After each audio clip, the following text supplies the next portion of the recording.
آج کی تفسیر آیت نمبر 21 رکوع نمبر 3 سورہ بقر پارہ نمبر 1۔ بسم الله الرحمن الرحيم بسم الله الرحمن الرحيم آیت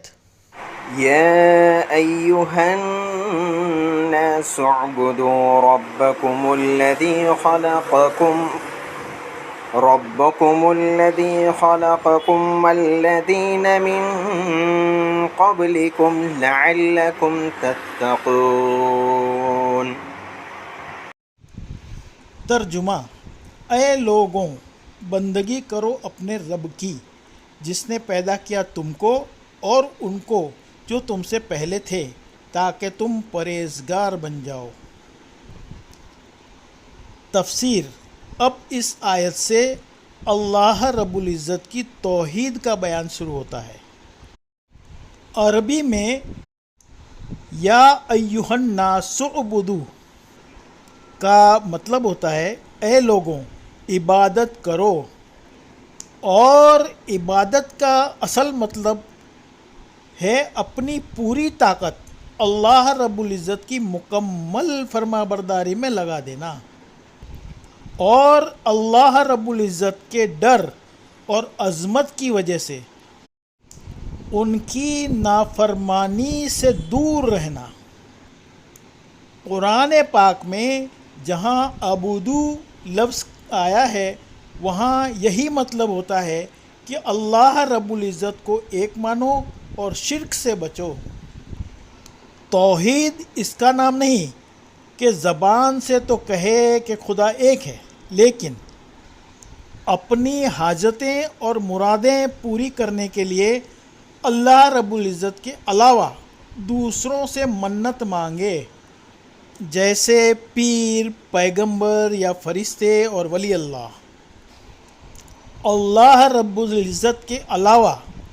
کسی سے بھی اپنی حاجت مانگنا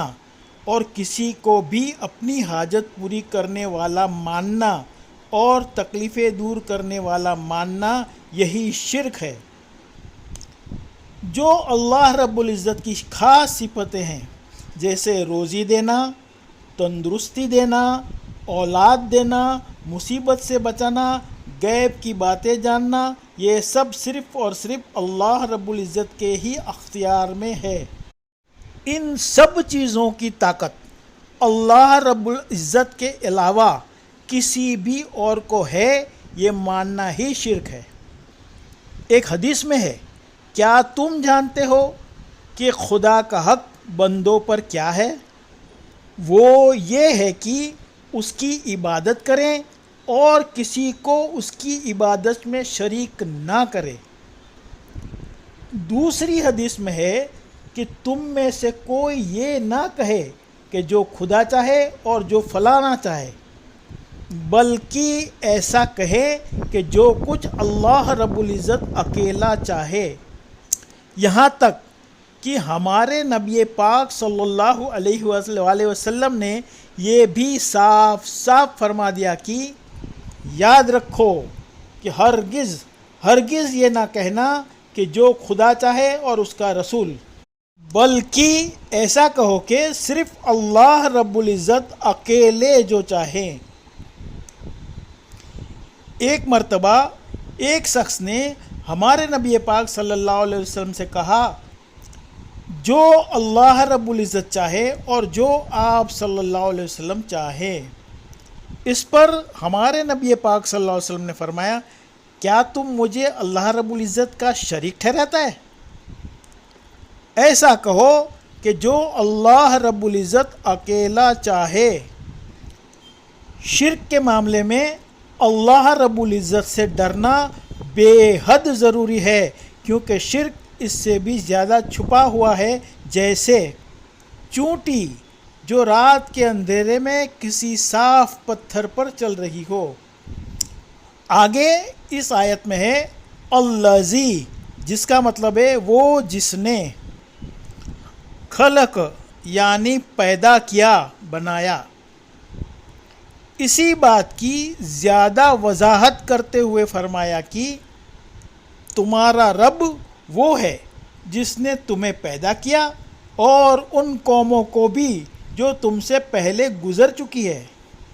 یہاں ایک خاص بات قابل غور ہے، وہ یہ کہ یہاں پر لفظ رب کی جگہ لفظ اللہ یا اللہ رب العزت کے پاک ناموں میں سے کوئی اور نام بھی لیا جا سکتا تھا، لیکن ان میں سے اس جگہ لفظ رب کو خاص طور پر چننے میں یہ حکمت ہے کہ اس ایک لفظ میں دعوے کے ساتھ ساتھ دلیل بھی آ گئی، کیونکہ عبادت کے حقدار صرف وہی ذات ہو سکتی ہے جو انسان کی پرورش کی کفیل ہو، جو اس کو ایک قطرے سے بڑھا کر اور بنا کر ایک دیکھتا، سنتا، ہر چیز کی سمجھ اور عقل رکھتا ہوا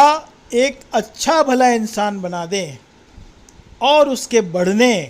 اور باقی و سلامت رہنے کے ذرائع بھی مہیا کرا دے۔ اس میں رب کی وہ صفت بتلائی گئی ہے جو اللہ رب العزت کے علاوہ کسی بھی مخلوق میں پائے جانے کا کسی کو وہم اور گمان بھی نہیں ہو سکتا،